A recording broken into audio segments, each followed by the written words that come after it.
Welcome to another episode of the Indie Film Hustle Podcast, episode number 14. The best way to pursue happiness is to help other people. Nothing else will make you happier. George Lucas. Broadcasting from the back alley in Hollywood, it's the Indie Film Hustle Podcast, where we show you how to survive and thrive as an indie filmmaker in the jungles of the film biz. And here's your host, Alex Ferrari. Welcome, guys, to another great show. Today we have a topic that I'm going to be talking about that is very near and dear to my heart. But before I get into it, make sure you head on over to freefilmbook.com. That's freefilmbook.com and get your free audiobook immediately. So one thing I wanted to talk about, and it's something I've seen so much time. I mean, I've delivered over 100 different independent film projects over the years, not including over 1,000, including all the commercials, promotions, music videos, and other things I've done. The one thing I've seen common problem with not only all of those, but specifically with independent film, in the technical aspect of it, is post-production workflow. A lot of independent filmmakers who are not technically inclined trust a lot of times the people around them to just take care of all this stuff for them. And it is such, I've seen so many filmmakers fail miserably to the point where their movies look horrible, can't get finished, they can't get distribution, they can't get it sold because they didn't figure out workflow. So let me explain to you what post-production workflow is. It's understanding the workflow all the way from production to final deliverable, and I'll go over that with you in a second. So basically, when you're on set, you're going to shoot on a camera. Okay, based on that camera, you see the old workflow was much easier. It was film. So film was film, and the workflow was the same for 90 years, almost 100 years. The workflow never really changed for the most part. But now there's new cameras, new formats, new aspect ratios. Everything's changing daily. So workflow is more important now than it ever has been before. So let's say you're gonna shoot a movie that is a $50,000 movie, let's say for an instance, and you've got a DP who has a brand new Red Dragon 6K. And he's like, we're going to shoot this 6K.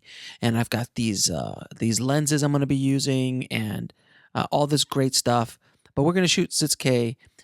We don't have a lot of light, so don't worry about the light because the Dragon will pick up everything. Well, mistake number one, the Dragon will not pick up everything. You still need light. But back to workflow. I don't want to get into to my colorist.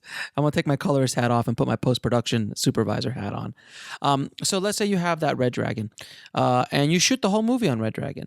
Now, unfortunately, you don't have money for post. So you were going to edit this on your laptop at home with Premiere or Final Cut or any other editing software. But let's say you're going to do it with Premiere, which could handle 6K natively. But unfortunately, you're doing this on a laptop and your drives aren't fast enough. So you can't really edit it. You can't even watch it. You can't even do anything with it. So you got this beautiful, or at least this huge amount of footage on a format that you really can't do anything with. So now, where you thought you didn't have any money, that you weren't going to spend any money, you're now going to spend money because now you got to go hire an editor who can handle this workflow, who can handle not the workflow, but can handle these files. Now, that's step one. Now, let's say you find an editor that runs Premiere natively. You're great. If not, you might have to find a guy who's cutting on Final Cut 7, and he's going to transcode everything, which will take you, depending on the kind of system he has, could take you weeks of transcoding just to get it into a format that he can edit. And then once he's done editing it, let's say you lock that cut. I'm not even talking about visual effects. I'm not even talking about speed changes, ramps, recomposition. I'm not talking about any of that. I'm just talking the basic stuff. All those other things I just talked about are bigger headaches that will create more and more problems in your workflow. So I'm just going to take you through the basics and then we'll go back and talk a little bit about the other stuff. So then you're going to have this guy edit your movie. All right. So let's say he's able to edit natively. Let's say the best case scenario. Well, once he's done editing this, in this one workflow, we're going to say native. Native meaning that he's just taking the raw files and editing those raw files. Once he's done doing that, then he has to, once he's done editing, and let's say you've locked the picture, well, now you've got to send all your red files and all your EDL, edit decision list, to a colorist to color this, because red without color grading is, it's garbage. You have to color grade. All your movies have to be color graded, or else you're never going to be able to sell it. It has to have some sort of professional look to it. So now you send it over to a colorist, who has to hopefully be able to understand red, Premiere EDL, and then also handle red. So a system that's strong enough and big enough to handle red. So let's say you go to a DaVinci system, which is kind of industry standard now. But let's say you go to a guy who has color, for God's sakes, or is trying to color grade this in Adobe, or color grading this in Final Cut X, or Baselight, or Scratch, or a million other different colors. They all have a color system. They all have to be able to talk to each other, whatever the color system is. I use DaVinci. It is the industry standard, for especially for indie film. But you have to have a system that can be able to handle 6K files. And that's if you shot everything at 6K. Let me go back for a second. You might have shot some stuff slow-mo. And if you shot some stuff slow-mo, guess what? It's not 6K anymore. It's going to drop down to 5, 4, 3, and 2K, depending on how fast you go. So now you have to take that into consideration. So let's take that into color grading. So now he color grades the whole thing. And again, I'm doing this the best case scenario. I'll throw some worst case scenarios at you in a minute. So he colors grades it, the whole thing, but he has to make sure, you have to make sure his system can handle it. He has a calibrated monitor so you actually see the color that you're seeing is an actual correct representation of the color. Once he's done with it, then he has to render it out. And now you have to figure out where you're going with this. So if you're going to a digital format, there's a lot of talk about 4K right now, and I know in the future this is going to sound old-fashioned, but for right now, at the moment that we are in 2015, 4K is still a bit of a pig to master to. It's doable. I master to 4K all the time now, but I also have a juiced-up system that can handle that. More than likely, 2K is going to be more than fine for you, and more than likely, 1080p is going to be more than fine for you, depending on your movie, depending on what you're trying to do. If you can master at 4K for future-proofing your project, 2K is industry standard right now, and most people master at 2K. You'll be fine. And many movies I've mastered are at 1080p. Actually, most, I would say 95% of all the movies I've ever mastered or worked on mastered at 1080p, because I was the standard as well. So once he renders it out, you have to render it out to a QuickTime. And who's going to online this for you? Now, the online process is once all those files go back to an editor who puts it all together for you. You have to put together the audio. You have to put together any graphics. And then I'll get to visual effects in a second. But let's say you have visual effects shots coming in. Those have to be placed on, and all these kind of problems happen. You have to make sure the new system that's going to be able to handle whatever he outputs, which could be DPX files, which could be QuickTime files, which could be a bunch of different type of formats. I'm not trying to scare you here, but I'm trying to impress upon you how complicated this process can be, especially when you're dealing at the upper echelon of files. So we started off with a red camera. This conversation is completely different if we're starting off with a 5D, a Blackmagic, but the concepts are all still there. You still have to be able to handle these file formats and be able to have the hard drive space, be able to have a clean workflow. Preferably, you'd hire someone like myself, or at least consult someone like me. I'm telling you, if you hire someone like me for an hour conversation and you pay their hourly rate, whoever that might be, a post-production supervisor or something, and they can just draft out a workflow for you, my God, that will save you so much time. And you do this before you ever shoot.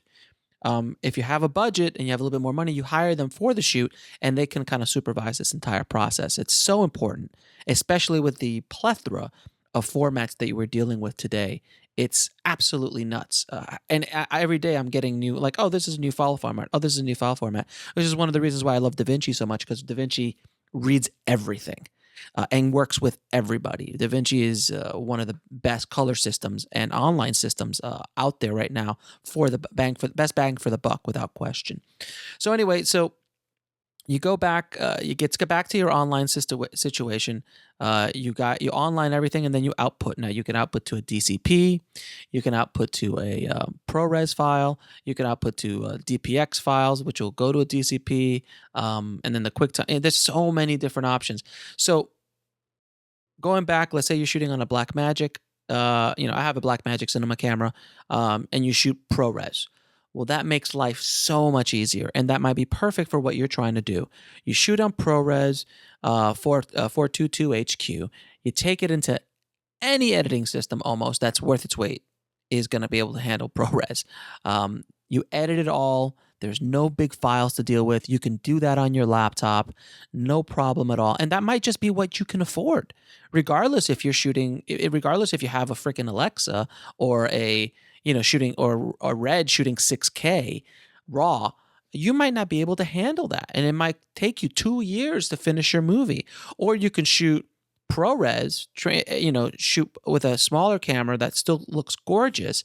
Get your kind of movie, your movie done. Edit it yourself. You have complete control of it. Send it over to a colorist. Any colorist is going to be able to handle ProRes without question. They color it. They send it back to you. But when you're shooting ProRes, you have to make sure you have an amazing DP who really understands lighting and things like that, because you start bringing down your formats or your kind of file format or your camera. The lighting has to be much better. I can save a lot as a colorist. I can save a lot in a red file because the red file does have a lot of information in it, or in a raw file from Blackmagic, or a raw file from Alexa or Sony or things like that. But when you start getting into more of those compressed files, like a ProRes file, or God forbid a 5D, MP4, which is the lowest quality you can shoot with. If you're trying to do something else, you better have a really great DP to be able to make that image look good. If not, you're done. Like, you've wasted your time. So I'm very passionate about this because I've seen so many movies die in post. I've been brought in to save many movies purely because they did not understand workflow. It was such an important part of the post-production process. Without workflow, you've got nothing. And I didn't even touch upon audio workflow, making sure that when you lock your cut, that final cut has to stay locked. That information sends to the colorist, and you also send that to your sound people to be able to match everything perfectly. If one frame goes off, everything goes out of whack. I mean, I can go on and on and on. There's so much information to be done. So if you have a low-budget movie, use a camera that gives you a beautiful image. A Blackmagic camera is perfect, because I'm not a big fan of the 5Ds and 7D cameras, because you really need to have a really good lighting scenario or shoot a lot of stuff outside. But even then, you've got to protect yourself from blown highlights and things like that. So the range that the Blackmagic camera gives you is a lot better than the 5D or 7D, and it's approximately the same price point. And the workflow is a lot easier as well. So you get a big fatter file and so on. So I like the Blackmagic. It's all preference, but on a technical standpoint, an MP4 file is so low on the totem pole versus a ProRes file, which then goes into the higher res formats like a DPX, XLR, or the RAW files. So I would use a Blackmagic if you're going to do a low budget movie or something equivalent. Even if you shoot Alexa has ProRes. You can shoot 2K or 4K ProRes files. If that's the workflow you can handle, great. The new Reds are being able to shoot ProRes files as well. So you might be able to just, if your workflow can't handle Red, transcode everything from Red to ProRes and work with it. I would suggest against it. That's the reason you're shooting with Red, but so on and so forth. I'm kind of babbling a little bit here. I'm sorry. But basic takeaway from this episode is workflow. Understand your workflow. Get people who understand workflow clearly to give you a guide on how to finish your movie, because if not, it will sit and die in post. And I've seen it happen multiple times. So hire someone like me to just consult with you. If you can't afford, $150 to $300 out of your budget to talk to a post-production supervisor to kind of, have them give you a basic workflow is probably one of the best investments you'll make in your filmmaking process while making a feature film. So if you have any questions at all about post, guys, hit me up on the website. I do offer. I'm going to do self promote. I do offer consulting as far as post production workflow, as well as just a consulting, over a phone call, or I can actually build out an entire workflow for you. But I'm not trying to do a hard sell. Honestly, guys, if you can't, if you don't use me, use somebody. I don't care. Just use somebody that can help you with it. There's plenty of amazing post-production supervisors out there who will be more than willing to talk to you for, an hour on the phone or 2 hours on the phone, or meet you for coffee. And you pay them for their time, and they'll work the workflow out for you. And if you can afford to hire them, it is so beneficial to your process. So you can always just head on over to indiefilmhustle.com, and at the very top of the bar it says do you want one-on-one coaching. Just click on that, or you can head over to indiefilmhustle.com /consulting, and that'll give you all the information you need about what I offer filmmakers. But I'm real passionate about this, guys, because I really want to see your movies get made, no matter what your budget level is. If it's $10,000 or if it's $1 million budget or above, you really need to have someone like me help you with the post-production workflow. So thanks again, guys, for tuning in, and I will see you on the next podcast. Thanks for listening to the Indie Film Hustle podcast at indiefilmhustle.com. That's INDIEFILMHUSTLE.com.